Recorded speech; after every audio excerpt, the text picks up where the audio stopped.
Au sommaire de l'actualité, le ministre de l'Énergie, des Mines et des Carrières a présidé ce matin la cérémonie d'ouverture des sociétés d'électricité de l'AES. Durant donc 3 jours, les acteurs vont formuler des recommandations en matière d'énergie électrique entre les 3 pays, le Niger, le Mali et le Burkina Faso. On en parle dans cette édition. Et puis, le nouveau directeur de cabinet du MENA-PLN a été installé ce matin par le ministère à charge de l'éducation nationale. Wenpanga Abdulkader Kondombo remplace à ce poste Dr Suleiman Koulibaly. Il a promis de travailler en étroite collaboration avec les acteurs de l'éducation. Élément à suivre dans ce journal.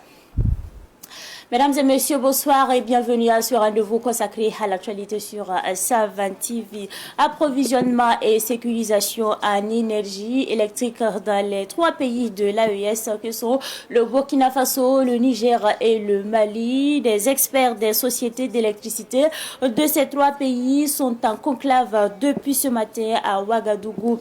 Des conclusions de réflexion de cet atelier de concertation devraient donc aboutir à une amélioration et une sécurisation de l'offre énergétique dans l'espace AES. Retour justement sur l'ouverture avec Fatih Sankara. Les pays membres de l'AES affûtent leurs armes pour affronter d'éventuelles crises énergétiques. Environnement politique sous-régional oblige. Les techniciens et experts des nationales d'électricité, Nigélec du Niger, EDM SA du Mali et Sonabel du Burkina réfléchissent sur l'approvisionnement et la sécurisation de l'énergie électrique. Les 3 pays de l'AES n'ont d'autre choix que de mutualiser leurs ressources et leurs compétences dans ce domaine. Il s'agira pour les participants de poser le diagnostic des contraintes et difficultés liées à l'approvisionnement de nos pays afin que les autorités puissent en administrer la thérapie et en concert avec les sociétés d'électricité. Il s'agit pour nous de renforcer, entre autres, notre capacité à anticiper les événements et à renforcer notre planification. Aujourd'hui, les sociétés nationales d'électricité de l'espace AES n'ont d'autre choix que de faire le choix de la résilience et l'option de compter d'abord sur nos propres forces. La réunion de Ouagadougou est l'occasion pour nous de faire le point sur nos potentialités et nos atouts afin de bien jauger nos forces dans la marche vers un horizon énergétique plus sûr au bénéfice de nos braves populations. Une attention particulière sera accordée aux recommandations issues de cet atelier de concertation. Comme vous le savez, la question énergétique occupe une place importante dans les politiques au niveau de ces 3 États. Donc il était de bon ton pour nous de les d'abord rappeler ceci en tant qu'élément essentiel pouvant permettre à nos différents États d'asseoir leur développement. Donc nous attendons de ces échanges l'ensemble des recommandations qui pourront permettre à terme au gouvernement respectif de ces 3 États de pouvoir prendre des mesures qui puissent sécuriser davantage l'approvisionnement en énergie, mais également d'aller vers une accessibilité d'énergie pour l'ensemble de la population de façon générale. La question de l'acquisition de l'énergie nucléaire du Burkina Faso est également à l'ordre du jour de ces 72 heures de travaux. L'atelier se tient sous le thème « Quelle stratégie pour sécuriser l'approvisionnement des pays de l'AES en énergie électrique ?» L'association Compassion Vie pour l'enfance a organisé du 12 au 15 février dernier une formation au profit des personnes déplacées internes. Cette formation a été donc administrée en saponification et en teinture de pagne cocodona. La cérémonie de remise des attestations a eu lieu le jeudi dernier en présence de notre reporter Samuel Moko. Après 4 jours de formation en saponification et en fabrication du pain cocodonda, les apprenants disent être satisfaits et prêts à mettre en pratique ce qu'ils ont appris. On a bénéficié d'une formation comme quoi la fabrication de notre savon Kabaprou et aussi la fabrication de notre pain cocodonda. Donc la formation a pris 4 jours et nous en sommes fiers vraiment. cette formation nous sera bénéfique parce que nous allons avoir un travail et éviter le chômage, bien sûr. Et en dehors de ça aussi, nous sommes capables aussi de former d'autres personnes comme on a reçu la formation pour éviter aussi le chômage à d'autres personnes ici. Un grand merci à ceux donc qui ont eu la vision pour nous aider dans cette formation. Pour le président de l'association Compassion Vie pour l'enfance, pasteur Pierre Ninkiema, initiateur de la formation, ces personnes déplacées internes vont être suivies.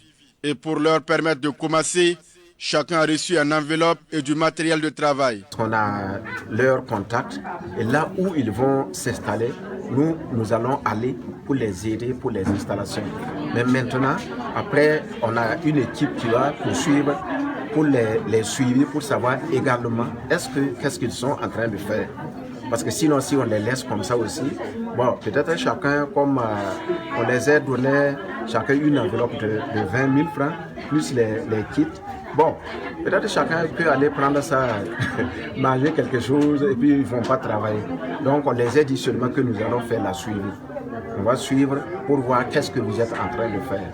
Cette cérémonie de clôture s'est déroulée sous le regard du pasteur Joël Ouedraogo, président de la région de Bouloumigou Nord, des églises des Assemblées de Dieu. Il a exhorté les 25 personnes formées à faire valoir ce qu'elles ont appris. Le ministère de l'Éducation nationale, de l'alphabétisation et de la promotion des langues MENA-PLN a désormais son nouveau directeur de cabinet. Il s'agit de Winpanga Kader Kondombo. La passation de service a eu lieu ce matin en présence de Abdoulaye Kinda. Je vous déclare installé dans vos fonctions de directeur de cabinet. Félicitations et plein succès dans votre mission. C'est sous la présidence du ministre en charge de l'éducation que Winpanga Abdul Kader Kondombo est installé dans ses fonctions de directeur de cabinet. Il remplace à ce poste Dr Suleiman Koulibaly. Winpanga Abdul Kader Kondombo compte sur ses collaborateurs pour coordonner les activités du cabinet. Nous devons travailler en étroite collaboration avec l'ensemble des acteurs du monde éducatif.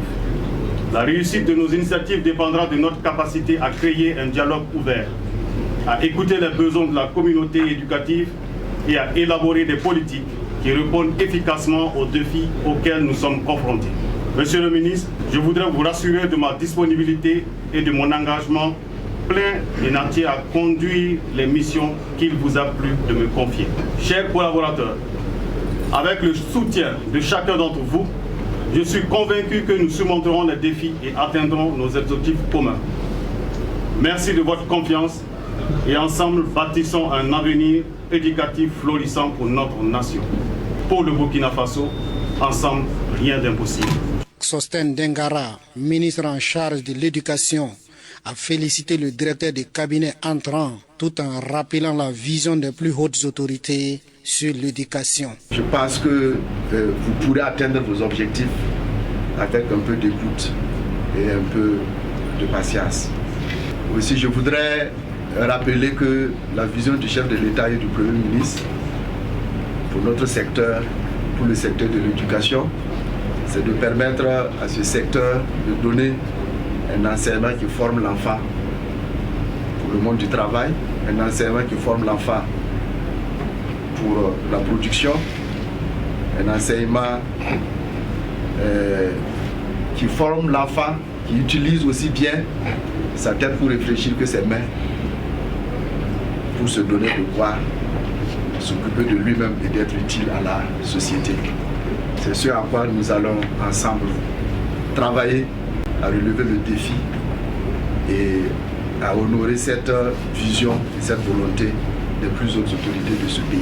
Le directeur du cabinet sortant, Dr Suleiman Koulibaly, a remercié l'ensemble de ses collaborateurs et souhaité plein succès au nouveau directeur de cabinet, Winpanga Abdul Kader Kondombo. Après donc l'installation du nouveau directeur de cabinet du MENA-PLN, nous parlons du médecin-chef du centre urbain Gunga 6, Dr Abdallah Ouedraogo, qui assainit donc les locaux de son centre. Pour ce faire, il a initié pour la 5e fois une journée de salubrité et de partage le samedi dernier. Et c'est un reportage signé Wenmin Thierry Micheline Zongo. C'est tout joyeux et enthousiaste que des agents, patients et riverains du centre médical urbain Gunga 6 ont nettoyé le dit centre. Cette activité entre dans le cadre de la journée communautaire initiée par le médecin-chef du CMU Gunga 6, Dr Abdallah Ouedraogo. C'est une journée communautaire, c'est la 5e édition. Chaque année, nous nous organisons pour cette journée communautaire-là, qui est une journée qui met en lien les agents de santé et la communauté de Gunga 6 pour rendre les lieux propres, parce qu'un centre de santé, d'abord, le premier critère, c'est la propreté. Et deuxièmement, c'est raffermir les liens qu'il y a entre agents de santé et communauté. Et ça fait la 5e édition. Et nous voyons qu'aujourd'hui encore, les gens ont répondu favorablement. Donc, en plus de la propreté que vous êtes en train de constater, ce matin, on a procédé à la levée des couleurs, à la montée du drapeau. On a procédé à une récolte de dons pour les déplacés internes.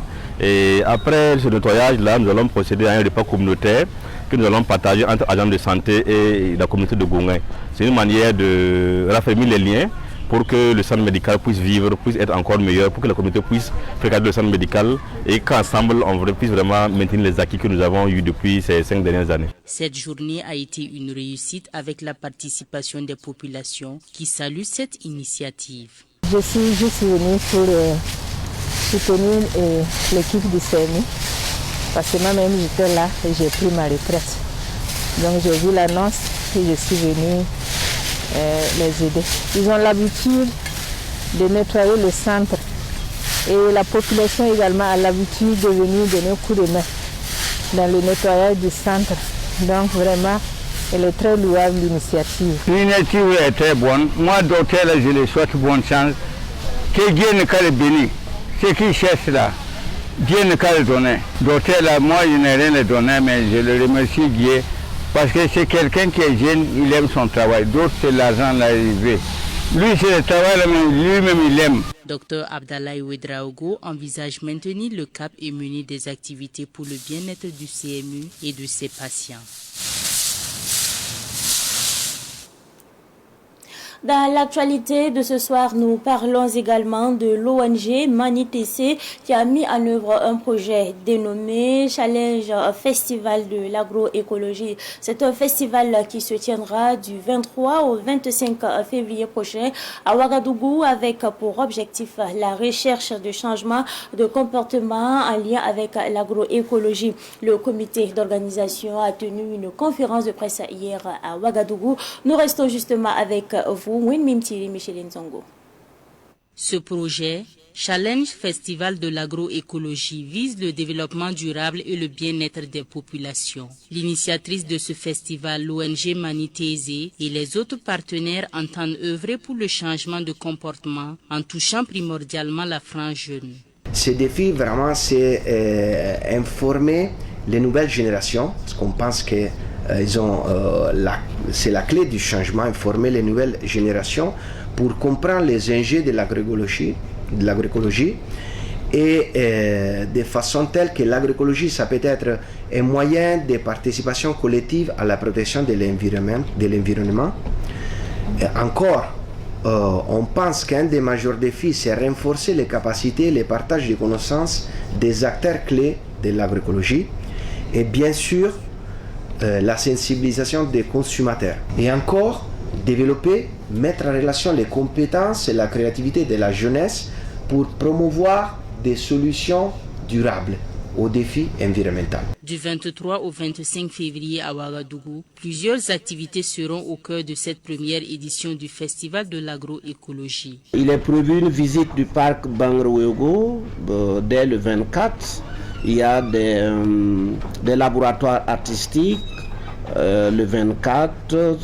Il y a également une table ronde. Il y a une exposition des commerçants agroécologiques, il y a du théâtre documentaire, il y a la visite et la formation sur les techniques agroécologiques, il y a le laboratoire artistique sur le respect de l'environnement pour les enfants et la table ronde sur développement agricole et l'autonomisation des femmes. C'est sous le thème Appel à l'action pour un changement agroécologique local et national, promu par les nouvelles générations écologiques, que se tient cette première édition du Festival de l'agroécologie. Manitese, dans la mise en œuvre de ce projet, travaille en collaboration avec la mairie centrale de Ouagadougou et l'ONG Accra, entre autres. Cette fois-ci, nous parlons religion. Les fidèles musulmans sont invités à la grande conférence islamique des femmes leaders musulmanes le samedi 24 février prochain à la Maison du Peuple. Lors de cette grande conférence, les femmes vont prier pour le retour de la paix au Burkina Faso, mais aussi collecter du sang pour soutenir les forces de défense et de sécurité, ainsi que les volontaires pour la défense de la patrie. Écoutons donc Agia Alima Ouedraogo au micro de Fatih Sankara. Nous sommes là pour inviter toutes les sœurs musulmanes du Burkina Faso à venir le 24 février 2024 à la Maison du Peuple, parce que les femmes leaders musulmanes du Burkina organisent une grande cérémonie, une grande conférence, et nous invitons toutes les femmes à être présentes ce jour. Et donc au programme, nous aurons des conférences traitées par 9 sœurs. En plus de ça, nous aurons un don de sang pour aider les VDP, les FDS. Et en tout cas, c'est notre contribution pour la paix au Faso. Donc toutes les sœurs sont invitées et l'heure, c'est à partir de 8 heures. Religion, toujours prière d'action de grâce du temple de témoignage Goma Jésus-Christ a été marqué donc par un arrêt pour justement rendre grâce à Dieu pour ses bienfaits. Il s'agit d'une halte de l'église pour dire tout simplement merci au Seigneur pour ses bienfaits au cours de l'année écoulée. L'action de grâce a eu lieu au quartier Benogo, c'est dans l'arrondissement 10 de la ville de Ouagadougou, en présence de notre reporter Daouda Yambioko. Des chants de louange et d'adoration, des pas de danse, des témoignages et un partage de repas communautaires sont entre autres activités à la 11e édition de la prière d'action de grâce de l'église Temple de témoignage Goma Jésus-Christ Yélé. Les pasteurs et révérends disent ainsi merci à Dieu pour les bienfaits de l'année écoulée. Durant toute l'année, Dieu nous a protégés, Dieu nous a gâtés. Il nous a bénis dans sa parole. Et il est écrit que nous devons rendre grâce à Dieu pour toutes choses. Voilà pourquoi nous avons appelé de gauche à droite les gens de venir pour qu'ensemble nous glorifions le nom de Dieu pour ses bienfaits. Toute personne et tout chrétien qui est reconnaissant en tout ce que Dieu fait, il grandit dans la foi.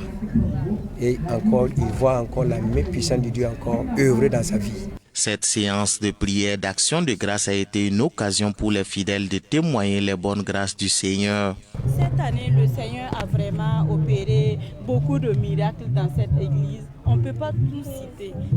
Pour moi, et particulièrement comme il y a trop de messages, je ne peux pas parler. Moi-même, j'avais des kystes et à travers la prière, c'est tombé seul.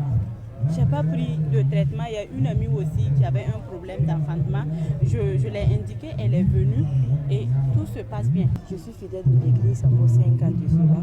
Et je suis venue à l'église concernant un problème d'enfantement. Mais Dieu m'a fait grâce. J'ai eu 2 merveilleux enfants. J'ai eu un garçon et voilà notre Seigneur, une fille. Une prière spéciale pour le retour de la paix au Burkina Faso s'est également invitée à cette action de grâce. Seigneur, nous voulons te recommander notre chère patrie entre tes mains. Nous prions que tu bénisses davantage notre nation, que ta paix soit dans notre nation. Père, voici ce qui nous est arrivé. Rien ne t'étonne. Tu es au ciel et que tu vois. Seigneur, combat pour nous. Délivre-nous du sang versé. Délivre nos frontières. Redonne-nous notre paix. Redonne-nous notre quiétude.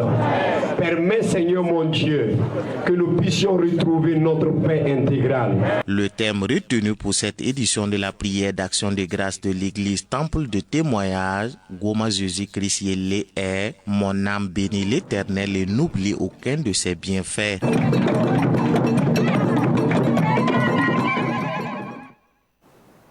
Action de grâce toujours, le PDG du groupe Pulma, Razanaba Pulma, remercie également le Seigneur pour ses bienfaits durant donc plusieurs années. Pour ce faire, il a demandé une messe d'action de grâce. C'était également une occasion pour Razanaba Pulma d'octroyer 15 tonnes de riz aux personnes déplacées internes et aux personnes vivant avec un handicap à Koudougou. On fait le compte rendu avec nos reporters. Il s'agit là de Yakuba Kemtore et Sidiki Kabri.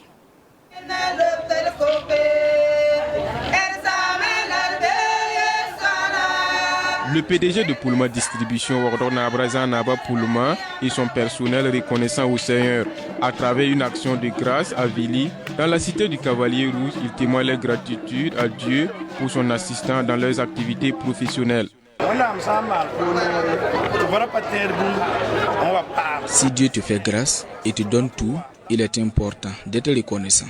Il faut le louer pour ses bienfaits. C'est pourquoi j'ai invité tous mes collaborateurs du Burkina et des autres pays pour rendre grâce à Dieu car toute la gloire lui revient. À cette action de grâce, le PDG de Pulma Distribution et ses collaborateurs offrent 10 tonnes de riz aux personnes déplacées internes et 5 tonnes de riz aux personnes vivant avec un handicap. Ce don est une manière pour eux de contribuer à la lutte contre le terrorisme au pays des hommes intègres.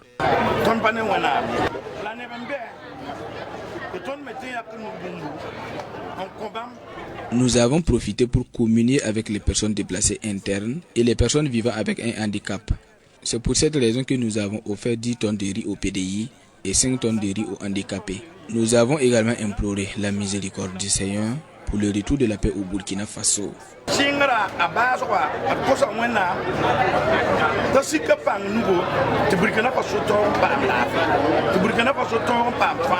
Les bénéficiaires du jour remercient les donateurs. Ils formulent des bénédictions pour la bonne marche de l'entreprise Pulma. Nous, les personnes vivant avec un handicap, nous nous réjouissons du geste du PDG du groupe Pulma. Nous le remercions et nous demandons à Dieu de continuer à lui donner longue vie et à faire prospérer son entreprise.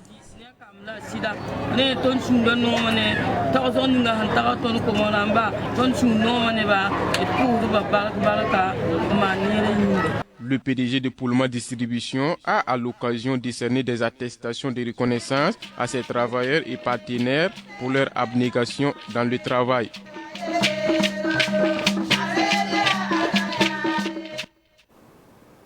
Après donc ce reportage du Wardorna Barazanaba Pulma, nous parlons de la nuit du Veba qui est un événement consacré à la promotion du tissu bazin de la marque Veba, une marque commercialisée au Burkina Faso par la société Bazin Wenpanga. La nuit de vulgarisation du bazin Veba s'est tenue donc le samedi dernier en présence de Germaine Farama.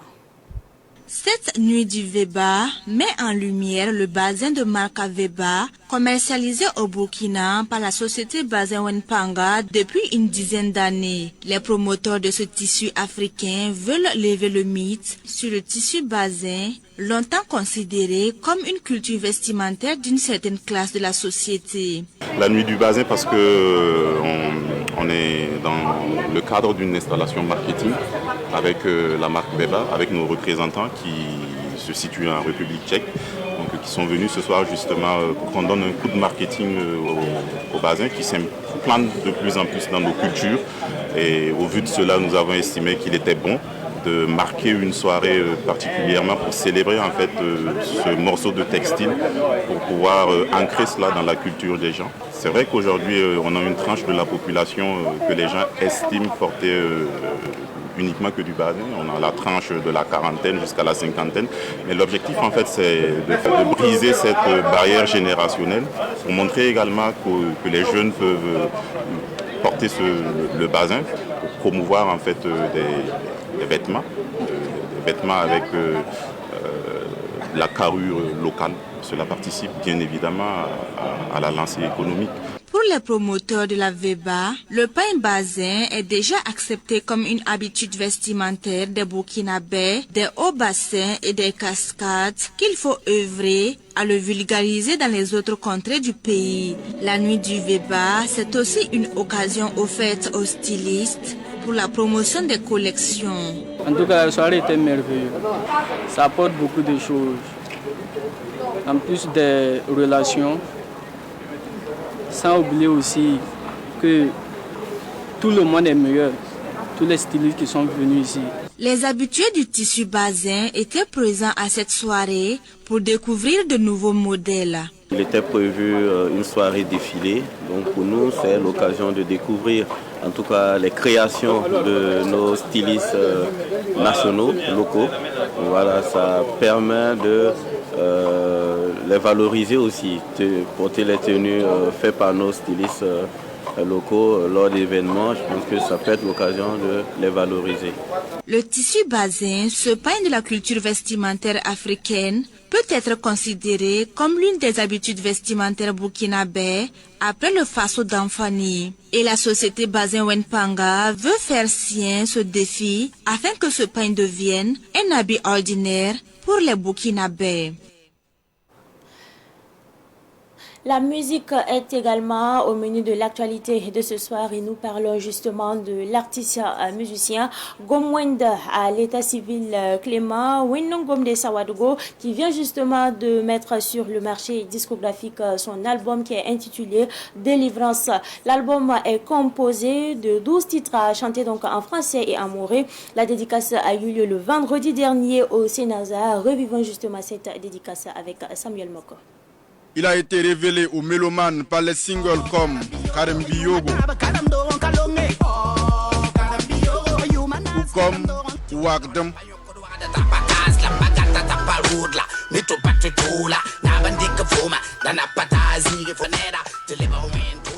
Lui, c'est l'artiste Gomwen à l'état civil Clément Wengomde Sawadogo. Ce nouvel album Délivrance aborde des thèmes comme la délinquance, l'éducation des jeunes et l'amour. Délivrance, ça veut dire que voilà, on sort la tête de l'eau. On va avoir eu à tramer pas mal de temps avant de pouvoir réaliser cet événement vraiment qui me touche beaucoup. Alors, disons que dans presque toutes mes chansons, je parle toujours de certains faits néfastes de la société. Voilà, je pense qu'en grosso modo, c'est ce que je peux dire.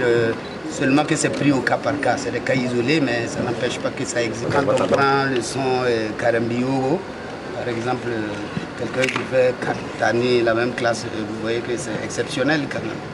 L'artiste a dédié un titre aux forces de défense et de sécurité, une manière pour lui de contribuer à la lutte contre le terrorisme. En tant que Burkinabé, je ne peux pas m'empêcher de le faire parce qu'on aurait dû tous aller au front, c'est parce que tout le monde n'est pas né avec voilà, les mêmes dents.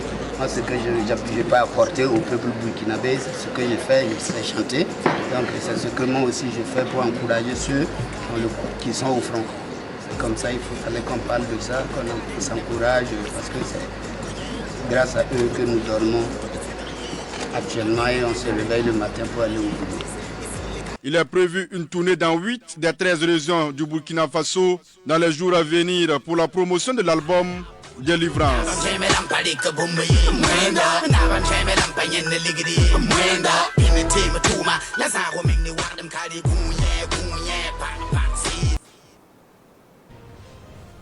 Si tu mets de l'encre noire dans ton imprimante, elle imprimera en noir. Si tu mets de la couleur, elle imprimera donc en couleur. Ton esprit fonctionne de la même façon. Si tu y mets des pensées positives, tu vivras bien sûr des expériences positives. C'est tout pour cette édition du soir que j'ai pris d'ailleurs du plaisir à vous présenter. Merci à vous pour votre constante fidélité. Excellente suite de programme en compagnie bien sûr des programmes de Savan TV.